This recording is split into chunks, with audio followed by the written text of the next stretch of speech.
Good morning to all student.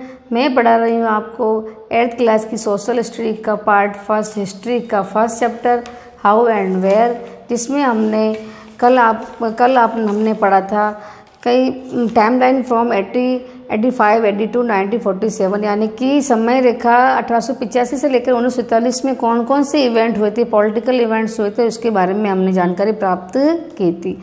जिसमें हमने पढ़ा था जून 1947 में the British Congress and Muslim League agree to partition and independence, यानी कि कांग्रेस और मुस्लिम लीग दोनों ही एग्री हो गई थी भारत को आज़ाद करने में। साथ में अगस्त 15, 1947 में independence communal riots claim 100,000 in the partition rights, यानी कि इसी के साथ में 15 अगस्त 1947 में जब देश आज़ाद हुआ तो और भारत का पार्टीशन किया गया था 14 अगस्त को, तब विभिन्न प्रकार के बहुत से सांप्रदायिक दंगे सामने आए थे जो सैकड़ों हजारों की मात्रा में थे।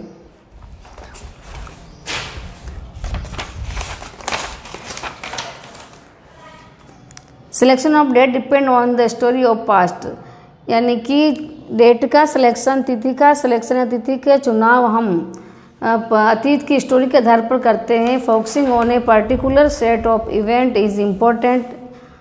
इसी के साथ में जो पार्टिकुलर सेट होता है घटनाओं का, वो बहुत ही उसी पर ही जो मुख्य जो घटनाएं होती है उसी के ऊपर ही फोकस किया जाता है।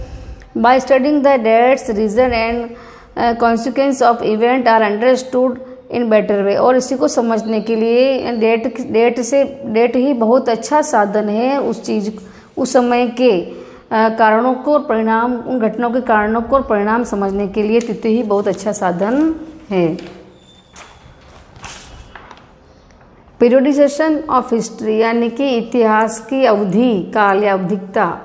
पीरियडिसेशन इज द प्रोसेस और study of categorising the past into discrete quantified named block of time, यानी कि अवधिकता ही इस प्रोसेस ऑफ स्टडी यानी अध्ययन का, अवधि ही अध्ययन का एक प्रक्रिया है, या कैटेगरी यानी कि इतिहास को कैटेगरी रूप से श्रेणीवार से और मात्रात्मक नामित रूप से उसको समय के अनुसार ढालना होता है। This is usually done in order to facilitate the study and analysis of history, understanding current and historical process and causality that might have link to those events. इसी के साथ में यह आमतौर पर देखा जाता है कि जो सुविधाएं हमको इतिहास अध्ययन के लिए और निरीक्षण परीक्षण करने के लिए है, समझने के लिए उन घटनाओं को जो उस समय घटित थी, साथ में हिस्टोरिकल प्रोसेस के लिए यानी कि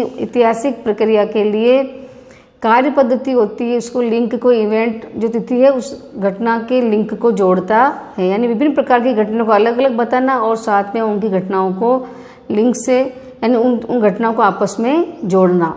to the extent that history is continuous and all system of prediction are more or less arbitrary. इसी के साथ में इस हद तक जो इतिहास है वो लगातार उसकी जितनी भी प्रक्रिया होती है, अवधि की जितनी भी प्रक्रिया होती है, वह कमोबेश मनमानी होती है, यानी इतिहासकार सही ढंग से बताते नहीं, उसके अंदर विभिन्न प्रकार की मनमानी की जाती है। विभिन्न प्रकार के इतिहासकार विभिन्न प्रकार की उन चीज़ों को अलग अलग ढंग से बताते हैं। There are significant source to study the periods of event and by studying different historical evidence.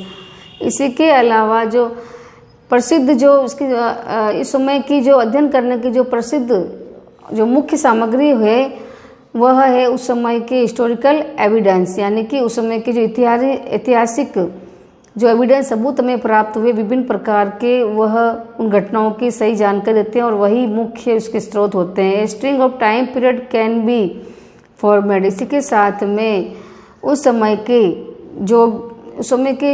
घटनाओं को जानने के लिए एक स्ट्रिंग गठन किया जा सकता है। James mill was a Scottish philosopher, historian and economist. जो जेम्स मिल थे वह स्कॉटिश फिलोसोफर, दर्शन शास्त्री, इतिहासकार और अर्थशास्त्री थे। He began his history of British India in 1806। उन्होंने हिस्ट्री यानी इंडिया की, भारत के अंदर जो ब्रिटिश की जो इतिहास है उसको बताया था, शुरू किया था 1806 में। Expecting it to take him about 3 years but its completion provide to take instead 12 years।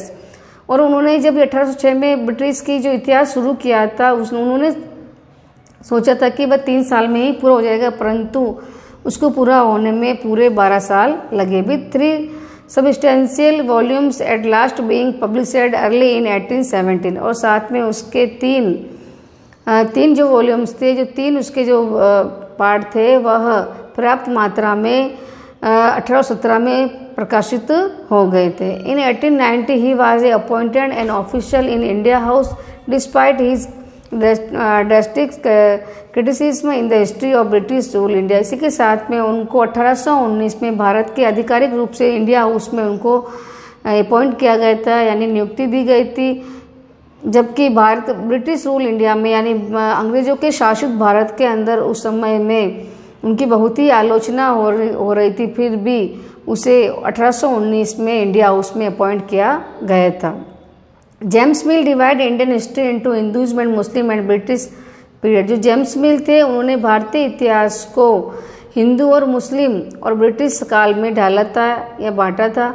This periodization is based on religious line that there was a phase for which the Hindus were the rulers and other works, और उसी के साथ में उनका जो उनकी जो अवधि थी वो अवधि थी रिलीजन बेस पे, यानी रिलीजन लाइन पे, यानी वो धार्मिक रेखा के आधार पर ही उन्होंने उस अवधि को ढाला था।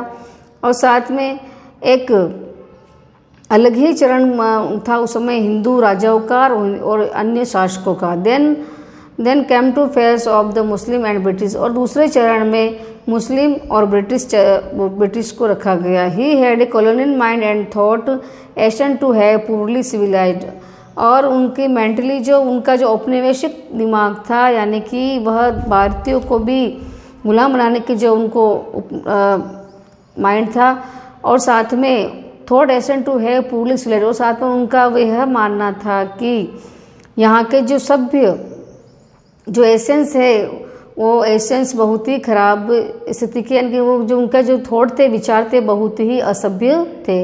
ही felt Europeans to be superior, और वह अभी भी यह सोचते थे कि जो यूरोपियंस है वह इंडियन से बेहतर या सुपीरियर है।